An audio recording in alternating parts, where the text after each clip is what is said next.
How do you respond when your homeschooler says those three little words that we as homeschooling moms dread to hear? Grab yourself a coffee or a tea and join me for a homeschool mom chat.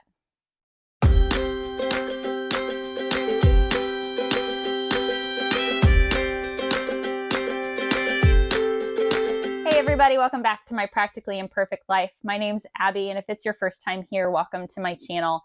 Today I thought I would sit down and talk about something I think we all kind of worry about hearing as homeschooling moms. And I thought we could just have a casual talk about it and different ways we can respond. I've got my Starbucks coffee this morning, and no, I did not break my October goal of no spend. I had a gift card, so this is cheating, right? In a way. Anyways, those words that I think we hate to hear as homeschooling parents are, I hate school. I mean, we probably have all said them ourselves, especially if you went through like public school. I know I did. I actually was a really good student, and I in general liked school. You know, I liked my teachers. I took classes that I enjoyed. But if somebody asked me what I thought of school, I'd be like, oh, I hate school. You know, I couldn't wait to be done. And I celebrated spring breaks and Christmas breaks and snow days and all of those things. But I think when we are homeschooling families, it hits us, you know, in our mom hearts when we hear our kids say that, because we are the school. We are the teacher and the principal and the chooser of the curriculum. We decide all of the activities we're going to do, the projects. We spend hours sucked into that curriculum choosing vortex where you can just search sites for hours and hours and watch a bunch of curriculum videos and go, oh, I have found the exact perfect one that my kids will just love and it will go smoothly for us and all of that stuff. But still, sometimes they come back to you and they say that, I hate school. So how do we respond, or how do we deal with that when we hear that? Well, for me, I think first of all, you have to look at the context in which your kids are saying it, because that can mean different things. You know, if they're hanging out with a group of friends and everyone's talking about, you know, school and kind of, you know, griping about school with their friends, you know, that might be more of just kind of the, you know, that group mindset. You know, everyone is saying, oh, I hate school. And so your kid says naturally, oh, I hate school too. And I think if that's the scenario, it's probably not, you know, as intentional. You know, they're saying it more because that's, like I said, the group mindset. Maybe they're saying it while they're in the middle of a particular subject. You know, my daughter did not like geometry last year at all. And I don't think a day went by when she didn't sit there muttering to herself, I hate geometry. I hate geometry. And I, as the parent, knew there was nothing I was going to do to make her love geometry. Geometry was just one of those subjects you have to kind of power through. And, you know, and so, you know, it took that in a little different context. Maybe you're in the middle of an argument, and especially when you get teenagers and emotions run high and hormones are crazy, you know, arguments can happen. I mean, I had some arguments with my parents, that's for sure, when I was a teenager. And looking back, a lot of times I was in the wrong, but it didn't stop me from, you know, being a little mouthier than I needed to be with them sometimes. And I oftentimes said things that I didn't mean, things that I knew would hurt them. And that doesn't make it right. In fact, that's, you know, the response we don't want to do. And we want to encourage our kids not to say things simply to hurt somebody's feelings. But sometimes that's what they do. And they, you know, when you're a teenager and you're kind of craving to have some kind of control in your life, or a little more control, one of the ways they can feel they can get that is by saying something that they know will hurt you as the parent. And if they know that you are putting all of this time and effort into homeschooling, saying something like, I hate school, can really, you know, hurt your heart, hurt your mom heart. So I think that's another, you know, scenario where it may not be as, where they don't necessarily mean it, but they're saying it because they know it will hurt you. Sorry, coffee break. I think the most meaningful moments when they say it is when it's in a private conversation with you. And I had this happen recently, and it led to a really good talk with my daughter about why she said it. my daughter and I we were driving down the road. She was driving me. She's got her learner's permit, so she's chauffeuring me all over the place. And we were talking about, I think we were talking about some of her friends who are in public school who are on fall break. And she just said, "Yeah, I hate school." And my first reaction, like the first thing I wanted to do, was to immediately go on the defensive and talk about all of the ways homeschooling is better than public school and all of these things. And it took a lot to not do that.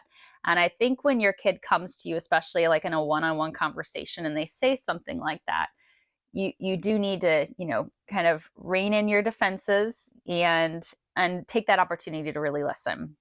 And so I asked her, I said, "Well, what makes you say that?" Because she's a good student. She is always reliable in getting her work done. She puts her best effort into everything.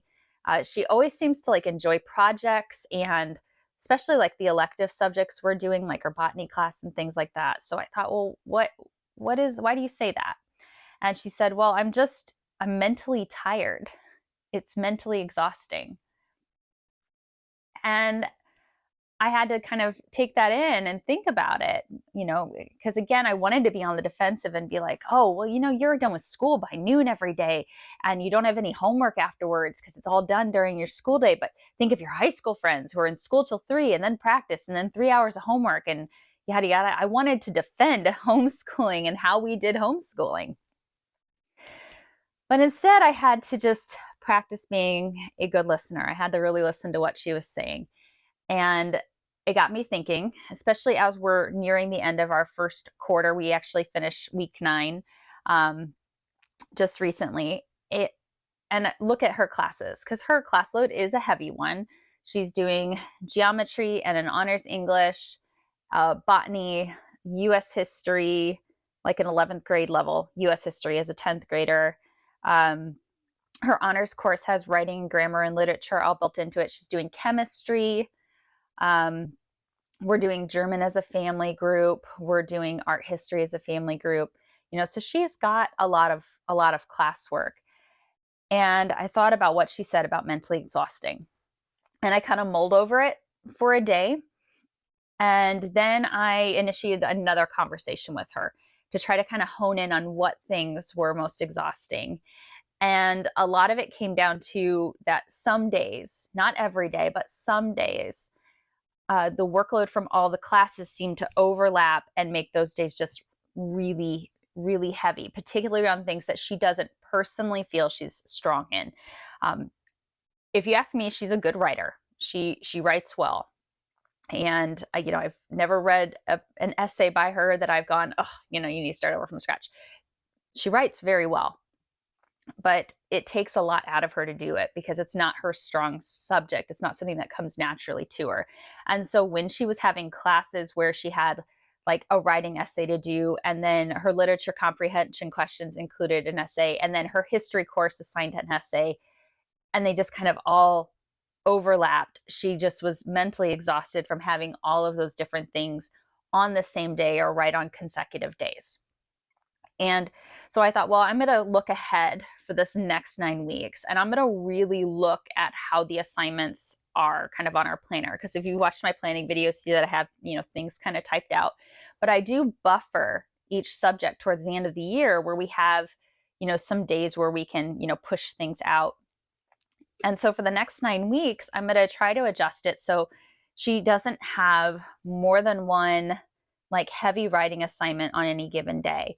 Or if there's a writing assignment, can we spread it out so she has, 3 to 4 days to work on it, and she can break it down into little chunks and just not feel that pressure to, be putting all of that on one day. I don't want to necessarily cut all of that out because, my job isn't to make school, super easy for her. I want to challenge her, and I want her to get better at those subjects so that way she's prepared for college level work. But I also don't want to push her so hard that she stops to love learning, because that's, really my job is to get her to love learning. So that led me to, looking ahead for the next 9 weeks and making some adjustments. And I'll talk a bit more. Next week, I'm going to have a quarter 1 update video, and I'll talk about some of those adjustments that I'm making for the second quarter that will hopefully help her out. And my thought is that I will continue to kind of initiate these conversations with her and see, what it is she's thinking. So that's kind of my personal experience. So, but if your student says that, I do think the first thing is to, like I said, listen to kind of the context in which they're saying it. And then you can start to hone in on things. Again, the hardest thing for us is probably to not just get on the defensive and think that, there's nothing actually wrong here, that our kid just is, griping about something. They may genuinely be trying to tell you something.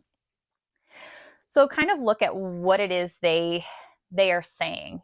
When you ask them, and if it's a heat of the moment, if they're saying it when they're angry, that's not the time to have a full conversation. Wait till they're calmed down and find out why it is they say that.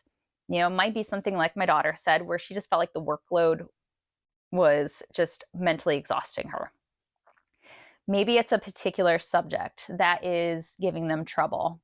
Now, that can be that it's, a subject that they don't really like, but maybe they need to have it, and like my daughter did geometry. She didn't particularly like it, but, but she did, power through it. It's just math is not her favorite subject in the world.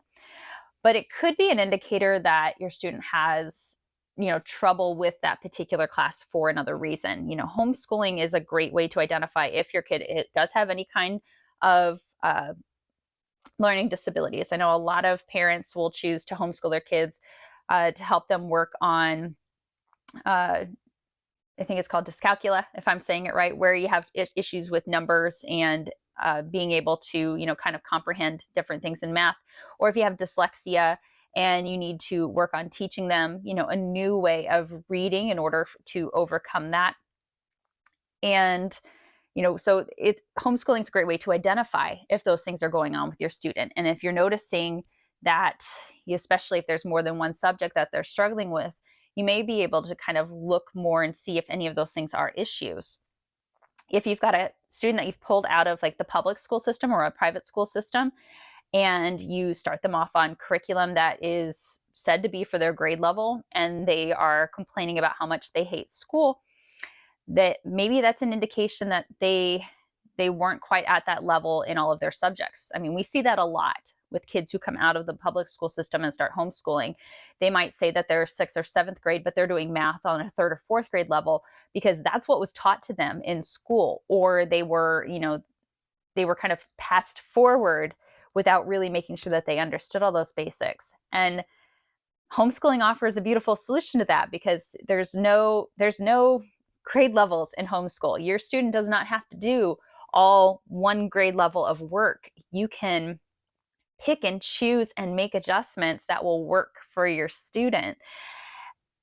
And so once you identify those things and you kind of figure that stuff out, you can make those adjustments to make stuff, better for them.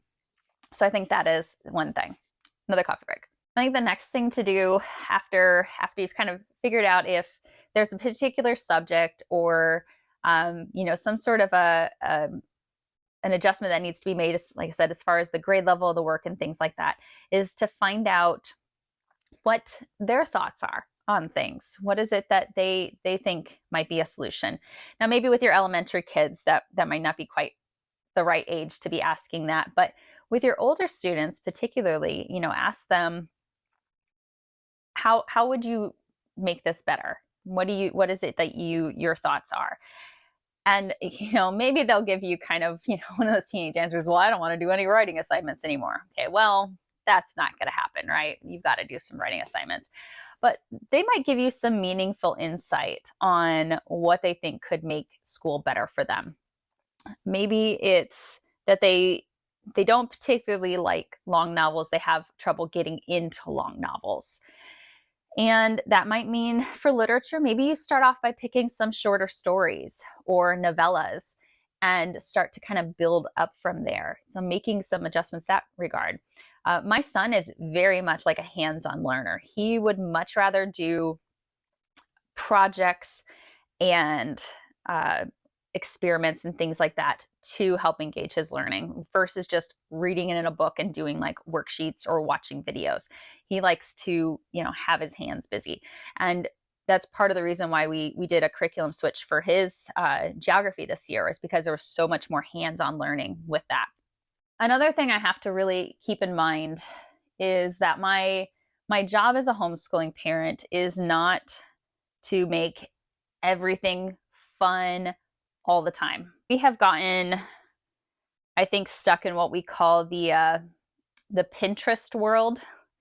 And that to me is that whole idea that we have to live up to a certain standard that we see online. We watch YouTube videos of homeschooling families. We see Pinterest posts and blog posts.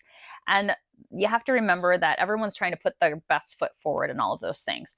We're trying to show you the good days. We're trying to show you the best shots. We're trying to make everything seem so fantastic all the time. And, the behind the scenes of almost every Pinterest photo, blog post, video, there's a whole bunch that isn't working, or that is chaotic, or that went wrong in order for them to get that perfect shot for you, or that perfect photo for you, or to cultivate that perfect blog post for you. It's just not perfect. It's practically imperfect, right? And that expectation, I think, that's been set by seeing all of those things, is that we have to make homeschooling something that is fun all the time, and every subject has to be our students' favorite, and they never will wish that we would cut a subject or skip an assignment or take a day off, because they're just so engaged and they're having a blast all the time. And that's just unrealistic, guys. It's unrealistic. You will exhaust yourself if you are trying that hard to make everything your students' favorite all the time. It's just not going to happen. What we can do is try to make it, as fun and engaging as possible. It's definitely, I think, easier with those younger years, because you can do unit studies and you can do, a lot of hands-on learning, and there's a lot of different things you can do with younger kids that can help to, keep them engaged. And the thing is as you transition to middle school and high school, let's just face it, some of the classes are more boring, and there's no longer fun math manipulatives when you're doing algebra 2 or calculus. There's not fun picture books when you're reading high school literature. There's not short, tell me about your favorite Christmas present writing assignments. We're preparing them for, adulthood. We're preparing them for college. And it is harder to keep things as fun and engaging. And it's a bit more of a challenge for us. So my goal has definitely shifted as a homeschooling parent from how do I make this, fun and engaging, to how do I just continue to cultivate a love of learning? If I teach my kids nothing else during their homeschool years, I want them to enjoy learning new things and to have that spark of wanting to, continue to learn through adulthood. I don't have to teach them everything, right? I need to make sure that they are best prepared for their next step in life. If that's college, I need to make sure they're as prepared as I can get them for college. If it's trade school or military service or, another field, how do I get them best prepared for that? Are they capable of leaving here as, functioning adults in society? Are they, able to handle those things that they need to handle? And do they still want to learn new things? I enjoy, I'm, 38, and I enjoy learning new things all the time. It's part of the reason why I'm doing all of the same reading for my kids' guest hollow courses, is because I'm learning so much by reading along with them. When something catches my eye or sparks my interest, I want to go and I want to look it up and I want to find books on it, or I want to watch a video about it or a documentary. And if I can cultivate that in my kids, that they want to learn more about things, even if they're hard subjects, then I have done my job. I have done my job. I've given them that spark that will, take them forward. And I remind myself that they don't have to love every single subject that we do. My job is not to make them love every subject. My job is to make them love learning. And if you kind of keep that in mind with things, you can take a little of that pressure off of yourself to make your homeschool, perfect, and to make all of your subjects the best. Just really focus on, cultivating that love of learning. And don't let those 3 little words, I hate school, get you down or make you feel like you're failing your kids. Just like we want them to have a love of learning, make that an opportunity for you to maybe learn what adjustments you can make to, again, continue to just foster that love of learning in them. So thank you guys for joining me for this mom chat. I have seen lots of people post in different places in the past where their kids have said something similar to them, and it kind of creates that panic mode in the parent. And so when it happened to me, I thought, I got to really think about this and how we're going to respond. And I just wanted to kind of share that with you to show that, my homeschool is not perfect. And, there are adjustments that I need to make even after doing this for years. And hopefully that will encourage you as you move forward with your kids in your homeschool. So thanks so much for joining me today, everybody. I really do hope it helps you out, and I will see you in the next video. Have a good weekend, everybody.